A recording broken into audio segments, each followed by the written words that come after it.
What's up, ladies and gentlemen? It's your boy Frankiehardworkshow, and I'm back, and I'm back, and I'm back. So, I want to play this quick clip for you. It's a couple minutes long, but it's they basically talking about the Snoop Dogg situation, and in this clip, it's Al Sharpton and some a news reporter from MSNBC, and they're on the Morning Joe show, if I'm not mistaken. And I'm gonna play this clip, and I want y'all to hear how they're never satisfied. And I'm gonna come back on my commentary. Well, I don't think those folks are off the hook just because Snoop delivered this They're not. so-called apology. I think it was an apology in some ways, but it wasn't in others, and here's why. First of all, it's quite a turnaround, okay, from what he put out there, and it took a week, which is problematic. When you've done something wrong, you know it right away, and you get right out there, and you do not give any excuses for it, and his first line gave an excuse. 2 wrongs don't make a right. Let me explain why that's problematic. He left Gail hanging in an area that's quite important to all of this, which I'll let the Rev talk about. 2 wrongs don't make a right? No. That's not okay, and that kind of undermines the entire apology. The other thing is, you have to wonder why it took a week.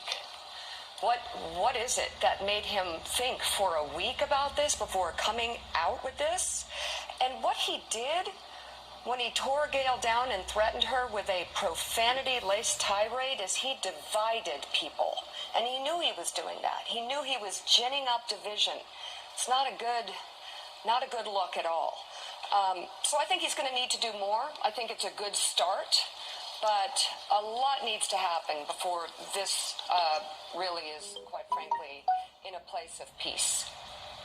No, well, I'm sure Gail feels the way you do right now. I'm sure she's still very raw about this. I do know that we have a president who refuses to apologize at all times, who refuses to ever admit he makes mistakes. And I think, Rev, when you have somebody stepping forward and saying they need to, quote, man up and apologize and say that they're sorry and they behaved poorly, I think we need to accept that apology. Of course, it's up to Gail ultimately to personally accept that apology. But you know what? We need to salute people who make mistakes. We've all made terrible mistakes. And you know what? It's at the end of the day, it's all about grace. And hopefully Snoop and Gail can get together and he can offer words to her and she can provide grace back to him. But for now, I'm just glad this example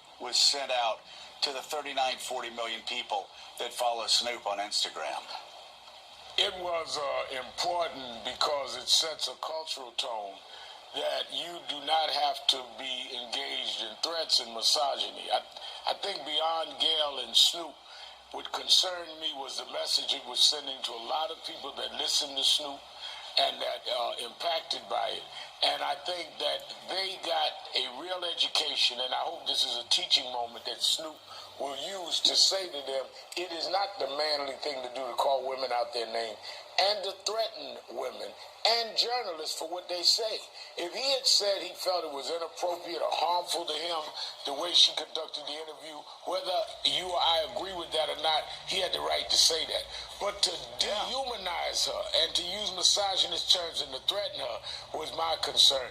And, someone stopped me in the street just yesterday when I got off this show and said, I'm glad you stood up for Gail. I said, I didn't stand up for Gail. I stood up for my daughters. What's up, ladies and gentlemen? It's your boy Frankiehardworkshow, and I'm back, and I'm back, and I'm back. So, you just heard that clip that I played for you. Pretty much what a lady was talking about, because it was a morning show. It was called Joe, Morning Joe. They had Al Sharpton up there. They had the guy Joe, I forgot his name, and this lady, I guess her name Meek, whatever her name is. So, they pretty much was talking about this apology, and you heard the clip that I just played, they never satisfied. No matter what, they never satisfied. You already see that. Like I said, I feel as though Snoop, stepped up and was a man about it, and, he apologized for something that he said, and he ready to move on with the situation. But you still got this one lady, and I'm pretty sure you still got other people that feel this way, that's still not happy. Like, first of all, you got this narrative out there that Snoop Dogg and every other black man are weak now because, you know, he stepped up and he felt some type of way and he said what he said. You know, came off a little rough, but he said what he said because he had valid points. You understand? And now he stepped up and apologized. People making it look like he's a weak black man now. And then on top of that, you still got people that want him and say he should be able to do more. You understand? Like, this done with national. Everybody twisting and turning the narrative. Now they calling it misogyny. Now they saying that he was threatening and things of that nature. And it's a little too much now. Now they want to twist it and turn it all over the place. And I'm going to say this because I've been reading a lot of comments and I've been seeing a lot of posts and I've been seeing a lot of this and I've been seeing a lot of that. Now I see people turning their back on Snoop Dogg, saying this and saying that, when I think this is the time that we need to basically stand behind him. We need to stand behind him or stand with him on this one. We need to stand with him on this one. Because I feel like people are just so quick to be like, oh, he this and he that. That's why I made that video at Snoop Dogg canceled, because I feel like when I read these comments, everybody just turned on him so fast. They was just riding with him. And they turned their back on him so fast when he was just apologizing for how he said it. Not what he said, but how he said it. Now he got his people turning back on him. Now you got the media and everybody else going hard on him when he was just trying to stand up. This is the time we need to stand by him the most. You understand? I'm not trying to say entertainers and rappers and all that should be our leaders and things of that nature. But he did step up and stuck his neck out and said something. And I hate the fact that I'm seeing this narrative now that black men are weak because Snoop Dogg because of this situation. It's crazy. It's really, really crazy. And like I said, you seeing in the media how I don't think this is over. I honestly, while people may think that his apology, you know what I mean, he bowed down, apology, whatever, he got that phone call. Yeah, I feel like that. He got the phone call, whatever. He probably did talk to his mom. But honestly, I don't think this is over. I think they're going to come after him with something else. I think that now he made that apology, I guess they feel like, okay, he admitted this, so now let's see what we can do off this and let's see how we can twist and turn this. I don't think this is over. I really do not believe this is over.